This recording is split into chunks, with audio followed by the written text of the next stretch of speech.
മുട്ടുവിൻ തുറക്കപ്പെടും, യാചിപ്പിൻ എന്നാൽ നിങ്ങൾക്ക് ലഭിക്കും, അന്വേഷിപ്പിൻ കണ്ടെത്തും. ഈ മാസത്തെ റിലീസുകളിൽ എനിക്ക് ഏറ്റവും പ്രതീക്ഷയുണ്ടായിരുന്ന സിനിമയാണിത്.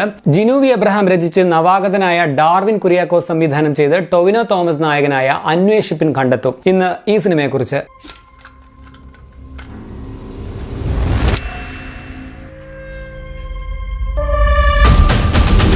അനാവശ്യമായ മാസ് ബിൽഡപ്പോ ഗിമ്മിക്കുകളോ ഒന്നും യൂസ് ചെയ്യാതെ ഒരു ക്ലാസ് ഇൻവെസ്റ്റിഗേഷൻ ത്രില്ലർ, അതാണ് അന്വേഷിപ്പിൻ കണ്ടെത്തും. സോ ഒറ്റ വാക്കിൽ കിടിലം പടം, ധൈര്യമായിട്ട് തിയേറ്ററിൽ പോയി കണ്ടു. ഒരു യഥാർത്ഥ പോലീസ് ഉദ്യോഗസ്ഥന്റെ അല്ലെങ്കിൽ ഒരു ഡിറ്റക്റ്റീവിന്റെ ഏറ്റവും പ്രധാനപ്പെട്ട ക്യാരക്ടറിസ്റ്റിക്സിൽ ഒന്നായിരിക്കണം അന്വേഷണ ത്വര. മിസ്റ്ററി സോൾവ് ചെയ്യാൻ വേണ്ടി, ദുരൂഹത പുറത്തു കൊണ്ടുവരാൻ വേണ്ടിയുള്ള ഒരു പോലീസ് ഉദ്യോഗസ്ഥന്റെ അന്വേഷണ ത്വരയാണ് ഈ സിനിമ കാണിക്കുന്നതെന്ന് പറയാം. ജോലിയോടുള്ള ഒരു കൂറ് മാത്രമല്ല, അത് ഒരു ബോൺ ഡിറ്റക്റ്റീവിന്റെ ജന്മനായുള്ള സ്വഭാവ സവിശേഷതയാണ്.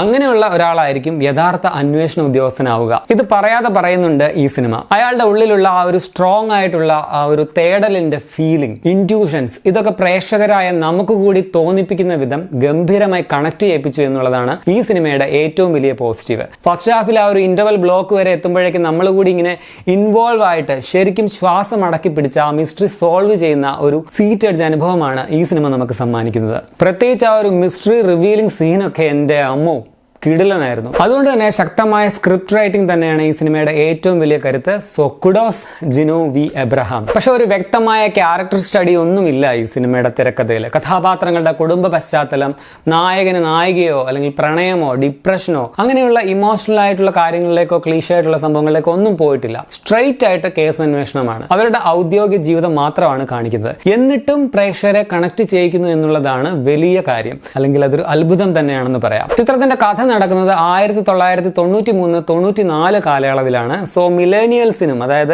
80-നും 97-നും ഇടയ്ക്ക് ജനിച്ചവർക്കും അതിനു മുമ്പിലത്തെ ജനറേഷനും ഗംഭീരമായിട്ട് കണക്ട് ചെയ്യാൻ പറ്റുന്ന വിധത്തിലുള്ള നൊസ്റ്റാൾജിക് ആയിട്ടുള്ള കുറെ കാര്യങ്ങൾ ഈ സിനിമയിലുണ്ട്. ഇപ്പൊ വീഡിയോ കാസറ്റ് കട, ബ്ലാക്ക് ആൻഡ് വൈറ്റ് TV, ആ നാട്ടിൽ ആകെയുള്ള TV ഉള്ളൊരു വീട്, അവിടെ അത് കാണാൻ വരുന്ന അയൽപ്പക്കത്തെ ആളുകൾ, അങ്ങനെ കുറച്ച് കാര്യങ്ങൾ കൊണ്ട് 90കൾ വളരെ ഗതകാല സ്മരണ ഉണർത്തുന്ന വിധം അടയാളപ്പെടുത്താനായിട്ട് സിനിമയ്ക്ക് സാധിച്ചിട്ടുണ്ട്. സോ ഇതിന്റെ art direction, production design, costumes ഒക്കെ ആ കാലഘട്ടത്തോട് നീതി പുലർത്തിയിട്ടുണ്ടെന്നുള്ളത് വലിയ കാര്യമാണ്. കാണിക്കുന്ന ആ ഒരു സ്ഥലങ്ങളാണെങ്കിൽ പോലും വ്യക്തിപരമായിട്ട് ഞങ്ങളുടെ സ്വന്തം നാടുമായിട്ട് ബന്ധമുള്ളതുകൊണ്ട് എനിക്ക് നന്നായിട്ട് കുറച്ചുകൂടി റിലേറ്റ് ചെയ്യാൻ പറ്റി. ഇപ്പോൾ കോട്ടയം, പാല, ചിങ്ങവനം, ചെറുവള്ളി, പൊൻകുന്നം, കറുകച്ചാൽ ആ ഒരു ഭാഗങ്ങൾ കാണിക്കുന്നത് അപ്പോഴത്തെ ആ ഒരു ബസ്, പ്രത്യേകിച്ച് ഞങ്ങളുടെ നാട്ടിലെ ചമ്പക്കര ബസ്സിന്റെ അതേ കളറ്, നീലയും വെള്ളയും ഒക്കെ ഉള്ള ഒരു ബസ്സാണ് ഈ പടത്തിൽ കാണിക്കുന്നത്. പേര് മാത്രം മാറ്റിയിട്ടുണ്ട് എന്ന് ഒരു വ്യത്യാസം മാത്രം. അങ്ങനെ സ്ഥലങ്ങള്, മാർക്കറ്റ്, വണ്ടികള്, കോടതി, പോലീസ് സ്റ്റേഷന്, പഴയ കെട്ടിടങ്ങള്, കോസ്റ്റ്യൂംസ് ആണെങ്കിൽ തന്നെ ആ കാലത്തിലെ ഷർട്ട്, ടിപ്പിക്കൽ 90കളിലെ ഹാഫ് സാരി, സെറ്റ് സാരി, കത്തുകള്, അങ്ങനെ ഡീറ്റെയിലിംഗിൽ നന്നായിട്ട് തന്നെ ശ്രദ്ധിച്ചിട്ടുണ്ട്. സോ പ്രൊഡക്ഷൻ ഡിസൈൻ ടീം നന്നായിട്ട് പണിയെടുത്തിട്ടുണ്ട്. അഭിനന്ദനങ്ങൾ. ഈ പ്രകടനങ്ങൾ എടുത്തു പറയുകയാണെങ്കിൽ ടൊവിനോ തോമസ് കിടുക്കിയിട്ടുണ്ട്. അദ്ദേഹത്തിന്റെ ഒരു ശരീരഭാഷ കൊണ്ടും ഭാവപ്രകടനങ്ങളും ഒക്കെ കൊണ്ട് ആനന്ദ് നാരായണൻ എന്ന പോലീസ് ഉദ്യോഗസ്ഥനായിട്ട് തന്നെ നമുക്ക് ഫീൽ ചെയ്യുന്നുണ്ട്. അയാൾക്ക് മേലുദ്യോഗസ്ഥന്മാരുടെ മുമ്പിൽ നിസ്സഹായനാവേണ്ടി വരുന്ന, പലയിടങ്ങളിലും തിരിച്ചടി ഏൽക്കപ്പെടുന്നതൊക്കെ ഭംഗിയായിട്ട് ടൊവിനോ അവതരിപ്പിച്ചിട്ടുണ്ട്. പിന്നെ എടുത്തു പറയേണ്ട പ്രകടനങ്ങൾ പ്രമോദ് വെളിയനാട്, വിനീത് തട്ടിൽ, അതുപോലെ സാദിഖ്, സിദ്ദിഖ്,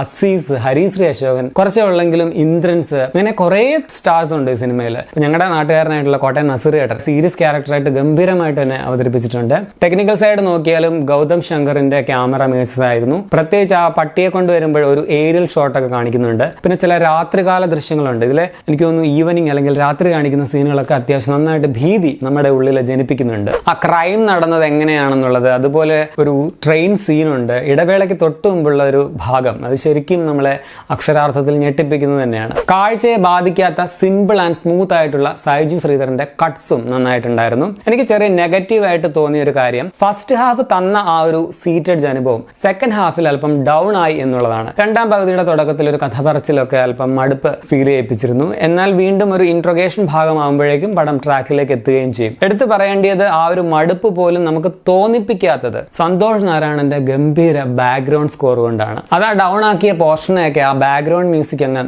മറികടക്കുകയാണ്. ഇതിന്റെ പശ്ചാത്തല സംഗീതം പടത്തിന്റെ ഹൈലൈറ്റ് തന്നെയാണെന്ന് അതുകൊണ്ട് പറയാം. നെഞ്ചിടിപ്പ് ഇങ്ങനെ കൂട്ടുന്ന ഒരു ബാക്ക്ഗ്രൗണ്ട് സ്കോർ. പിന്നെ ഒരു നെഗറ്റീവ് അല്ല, ഒരു മിസ്റ്റേക്ക് എനിക്ക് പറയാനുണ്ട്. അതായത് പടത്തിന്റെ തുടക്കത്തിൽ 1993 കാണിക്കുമ്പോൾ അടുത്ത വർഷം 94 ഇറങ്ങിയ മാനത്തെ വെള്ളിത്തേരിലെ മനസ്സിൻ മടിയിലെ മാന്തളിൽ എന്ന പാട്ട് കേൾപ്പിക്കുന്നുണ്ട്. അതൊന്നും ശ്രദ്ധിക്കാമായിരുന്നു. അതിന് വരെ ഓലത്തുമ്പത്തിരുന്ന് വേലാടോ അല്ലെങ്കിൽ എൻപൂവെ പൊൻപൂവെ അങ്ങനെ, അല്ലെങ്കിൽ അതിലൊരു പഴയ പാട്ട് കുറച്ചുകൂടി പഴയത് കേൾപ്പിച്ചാൽ മതിയായിരുന്നു. 80കളിലെ KG ജോർജ് പത്മരാജൻ ശൈലി ഓർമ്മിപ്പിക്കുന്ന വിധത്തിൽ ഒരു ക്ലാസ് ആയിട്ടുള്ള ഒരു മേക്കിംഗ് ശൈലിയാണ് ഡാർവിൻ കുര്യാക്കോസ് എന്ന സംവിധായകൻ പിന്തുടർന്നിരിക്കുന്നത്. തുടക്കക്കാരന്റെ യാതൊരു പകർച്ചയും ഇല്ലാത്ത തഴക്കം വന്ന ഒരു ഡയറക്ടറുടെ പടം തന്നെ എന്ന് നമുക്ക് കാണുമ്പോൾ തോന്നുകയുള്ളൂ. കൺഗ്രാറ്റുലേഷൻസ് ഡാർവിൻ, താങ്കളിൽ നിന്നും കൂടുതൽ ഇതുപോലെയുള്ള മികച്ച സിനിമകൾ പ്രതീക്ഷിക്കുന്നുണ്ട്. സോ ഒരു രണ്ടാം ഭാഗത്തിനുള്ള ഒരു മണം അടിക്കുന്ന രീതിയിലാണ് പടം നിർത്തിയേക്കുന്നത്. ഞാൻ അതിനുവേണ്ടി കട്ട വെയിറ്റിംഗ് തന്നെയാണ്.